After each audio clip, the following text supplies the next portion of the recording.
Hello नमस्कार राम राम प्रणाम साथियों। रीट की आंसर की आ चुकी है और आपने मिलान भी कर लिया होगा। अब बात आती है कि सर जब रिजल्ट डिक्लेयर होगा तो क्या उसमें नॉर्मलाइजेशन देखने को मिलेगा और क्या इससे हमारे नंबर कम भी हो सकते हैं। चलो बढ़ने की तो बात तो है ही है कि बढ़ जाए तो अच्छी बात है, लेकिन क्या कम हो जाएंगे? जो बॉर्डर लाइन पे जिसके फिक्स 90 नंबर आए हैं, 83 नंबर आए हैं, उनका क्या होगा? क्या नंबर कम हो जाएंगे? टेंशन हो रही है? टेंशन मत लो, सॉल्यूशन मिलेगा इस वीडियो के अंदर। बोनस अंक कितने मिलेंगे? देखिए आपको पता है कि ये तो रीट का इतिहास है कि 10-12 क्वेश्चन तो बोनस के मिल ही जाते हैं, कम से कम 5-6 तो मिल जाते हैं। इस बार तो 2-3 ही पूरे नहीं मिले। तो क्या बोनस अंक मिलेंगे? क्या नंबर बढ़ेंगे? ये भी देखेंगे। जिन बंदों के 82.5 से कम है उनका क्या होगा? रीट में आप ऑब्जेक्शन कैसे लगा सकते हैं? ऐसे बहुत से प्रश्नों के ऊपर आज इस वीडियो के अंदर अपन गहराई से बात करेंगे। तो बिना देर करे शुरू करते हैं। चलिए लाइक जरूर कर देना साथियों। सबसे पहली बात, हम कुछ क्वेश्चन यहाँ पे जो आपको बहुत ज्यादा डाउटफुल है उन पे बात कर लेते हैं कि क्या नॉर्मलाइजेशन से नंबर कम हो जाएंगे। देखिए सबसे पहली बात तो जो रीट लेवल 1 है वहां तो नॉर्मलाइजेशन का बिल्कुल कोई लफड़ा ही नहीं है। बात आती रीट लेवल 2 की, तो 27 फरवरी और 28 फरवरी को जो पेपर हुए हैं। अब नॉर्मलाइजेशन क्यों करना पड़ता है भैया? कोई कह देवे कि यार सर मारो तो पेपर कठिन हो, इको तो सिंपल हो, जो इको पास हो गया और मारो नो हो तो टेंशन ले भाई को ने जो नॉर्मलाइजेशन करना पड़ता है इसकी वजह से। अब ये बात आती है कि नॉर्मलाइजेशन में कि कौन सा पेपर हार्ड था, तो ये डिसाइड करने वाले अपन कोई नहीं होते। मान लो कि 100 बच्चों ने पेपर दिया दोनों पारियों के अंदर, ठीक है ना। यहाँ पे एवरेज जो नंबर आ रहे हैं वो 98 आ रहे हैं और यहाँ पे एवरेज जो नंबर आ रहे हैं मान लो वो 100 आ रहे हैं। तो उनके अकॉर्डिंग कौन सा कठिन हो गया भाई? ये पेपर कठिन हो गया। तो उसके बाद क्या करेंगे यार, ऐसा करो इन बच्चों को 2-2 नंबर बढ़ा दो ताकि इनके एवरेज 100 हो जाए, ठीक है ना। तो लगभग इसी प्रकार का फॉर्मूला लगाया जाता है। तो साथियों कम होने के चांसेस न के बराबर है, बिल्कुल न के बराबर है, चांसेस बढ़ने के हैं। क्यों? क्योंकि अगर मैं इसी फॉर्मूले को यहां पे अप्लाई करूंगी, 88 है कि 100 बच्चे हैं जिनके एवरेज 88 नंबर आए हैं और यहाँ एवरेज नंबर आए 90 नंबर आए। अब ये तो क्लियर है। अब ऐसा नहीं करेंगे कि भाई इसका एक नंबर बढ़ा दिया और इसका एक नंबर कम कर दिया। कर भी सकते हैं लेकिन नहीं करना चाहिए, क्योंकि अगर करते हैं तो फिर ये जो 90% 90 नंबर वाला जो बच्चा है जिसके फाइनल 90 नंबर आ रहे हैं, ये बच्चा कोर्ट में जाएगा कि सर मेरी क्या गलती है, मेरी क्या गलती है भाई? पेपर सरल आया है कठिन आया उसमें मेरी क्या गलती है? मेरे 90 के 89 कर दिए, मेरे को तो बाहर कर दिया। तो फिर इसको एंटर करना पड़ेगा, सिंपल सी बात है। तो नंबर बढ़ने के चांसेस ज्यादा है, कम होने के चांसेस कम है। ये मेरा पॉइंट ऑफ व्यू है, ठीक है ना। ये कोई आदेश नहीं है कि भाई उन्होंने ऐसा कहा, ऐसा नहीं, ये मेरी सोच है, ठीक है ना। बोनस ये बात हो गई हमारे पास नॉर्मलाइजेशन के बारे में। अगर होता भी है तो बढ़ सकते हैं, कम होने के चांसेस न के बराबर है, ठीक है। बात आती है भैया बोनस अंक की। देखिए इस बार आप आंसर की देख रहे होंगे, तो बोनस अंक की हम बात करें तो लगभग अगर प्रत्येक लेवल की बात करो तो 1 या 2 प्रश्नों पर आपको बोनस मिले, ठीक है ना। अधिकतम 3 मान लो आप, इससे ज्यादा नहीं मिले। लेकिन आपने इतिहास देखा होगा अब तक जितने भी एग्जाम हुए उनमें 2016 के अंदर तो 22 प्रश्नों पे बोनस थे ओवरऑल, सारे मिला के बता रहा हूं मैं, ठीक है ना, L1 L2 दोनों। तो यहां पे भी बोनस अंक मिलेंगे कंफर्म है, कोई ना कोई गलती जरूर मिलेगी। इसके लिए क्या कर सकते हैं? देखिए अगर आपके सच में नंबर कम है या आप बॉर्डर लाइन पे हैं, जो क्वेश्चन आपके गलत हो गया है और आपको लगता है कि यार ये डाउटफुल क्वेश्चन है, तो उसके ऊपर आप आपत्ति लगा सकते हैं, ठीक है ना। और आपत्ति लगाने से आपको बोनस अंक मिल जाएंगे। अच्छा आपत्ति कैसे लगा सकते हैं भैया? आपत्ति के लिए देखिए यहाँ पे ये रीट की जो ऑफिशियल साइट है, ठीक है ना, आंसर की तो आपको यहाँ मिल ही जाएगी। ये आंसर की है, तीनों शिफ्ट के पेपर है, ठीक है ना। और ये देखिए जनरेट ऑब्जेक्शन चालान, यहाँ पे आपको चालान जनरेट करना है और प्रिंट ऑब्जेक्शन, उसके बाद आपको ऑब्जेक्शन लगाना है, ठीक है ना। यहाँ पे आप लगा सकते हैं। अच्छा इसके लिए नोटिफिकेशन भी आया था भैया, नोटिफिकेशन भी थोड़ा सा मैं आपको समझा देता हूँ कि 27-28 फरवरी को जो पेपर हुआ था उसके उत्तर तालिका है रीट की वेबसाइट, ये रही www.read2024.co.in पे मिल जाएगी। डिस्क्रिप्शन में भी आपको टेलीग्राम का लिंक मिल जाएगा, वहां पे आपको मिल जाएगी आंसर की, अगर यहाँ नहीं जाना चाहते। प्रत्येक देखिए किसी प्रश्न के उत्तर में कोई आपत्ति हो तो निर्धारित शुल्क 300 रुपए प्रति प्रश्न ऑनलाइन माध्यम से आपको और स्टैंडर्ड या ऑथेंटिक पुस्तक के प्रमाण पत्र एवं फीस जमा कराकर अपनी आपत्ति दिनांक 31 मार्च तक, देखिए 31 मार्च 2025 तक आप आपत्ति लगा सकते हैं। तो फिर उसके बाद में फाइनल आंसर की जारी होगी, ठीक है ना।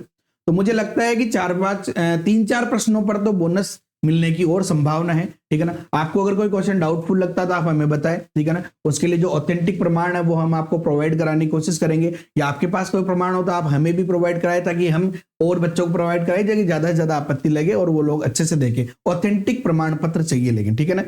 अच्छा, इसके अलावा देखिए आपत्ति आप लगा कैसे सकते हैं, ठीक है ना। यहाँ पे ये पूरा का पूरा जो दे रखा है, यहाँ पे अनुदेश दे रखा है, सिंपल सी बात है। उत्तर तालिका पर आपत्तियां केवल ऑनलाइन ही स्वीकार की जाएगी, पहली बात तो ऑब्जेक्शन के लिए। इसके बाद में सर्वप्रथम अभ्यर्थी द्वारा रीट की वेबसाइट पर ऑब्जेक्शन ऑन आंसर की लिंक को क्लिक करें और रोल नंबर एवं जन्म दिनांक की प्रविष्टि करने के पश्चात अभ्यर्थी आवेदन पत्र में अंकित मोबाइल नंबर पर ओटीपी आएगा आपके। उसके बाद ओटीपी वेरिफिकेशन करेंगे, ये जो भी अपने को पद दे रखे हैं ये आपको करने हैं। लेकिन यहाँ पे एक चीज ध्यान रखो, संख्या दर्ज करते हैं अभ्यर्थी को प्रश्नों की आपत्ति करने हेतु आपत्तियों के लिए संख्या अनुरूप पंजिका उपलब्ध होगी।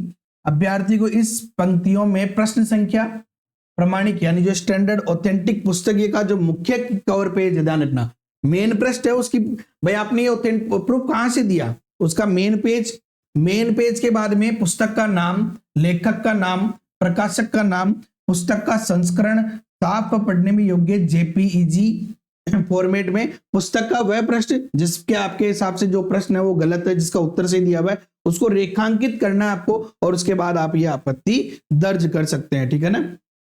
300 रुपए लगेंगे सही। तो ये आपत्तियों का पूरा ये है कंप्लीटली, आप यहाँ पे स्क्रीनशॉट ले लो, इसको अच्छे से पढ़ लो।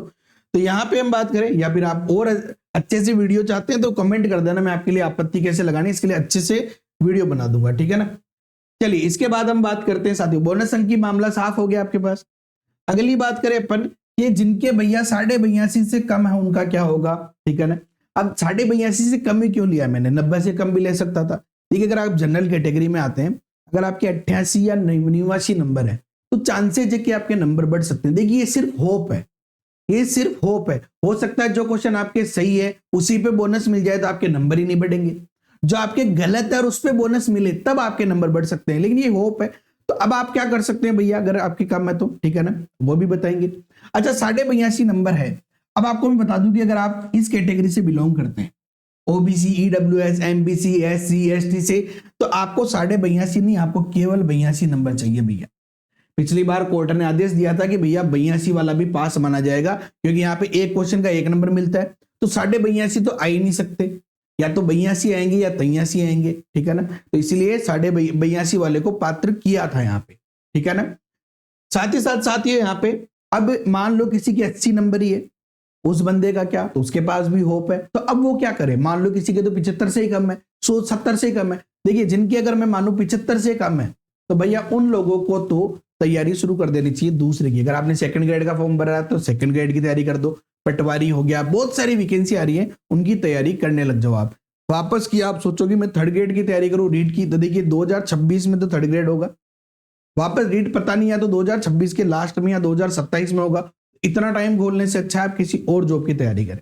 लेकिन आज जिसके 1-2 नंबर कम है वो क्या कर सकते हैं, देखिए उनके पास होप है बेबी, तो वो क्या कर सकते हैं भाई, थर्ड ग्रेड के अंदर जो कॉमन टॉपिक्स है अदर वैकेंसी के साथ में, उनकी तैयारी वो पहले स्टार्ट करें। तैयारी तो सबको करनी है, ठीक है ना।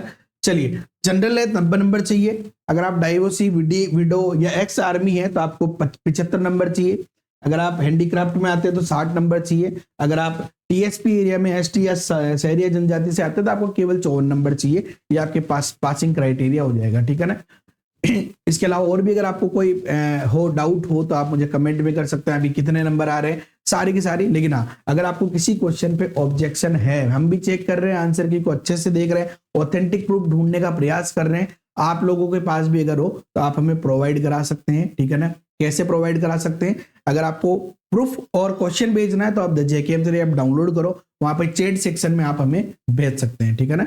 इसके अलावा व्हाट्सएप ग्रुप का लिंक है यहाँ पे, वहां पे आप ज्वाइन कर सकते हैं, वहां से आप एडमिन पैनल के ऊपर मुझे चैट कर सकते हैं, कोई टेंशन वाली बात नहीं है।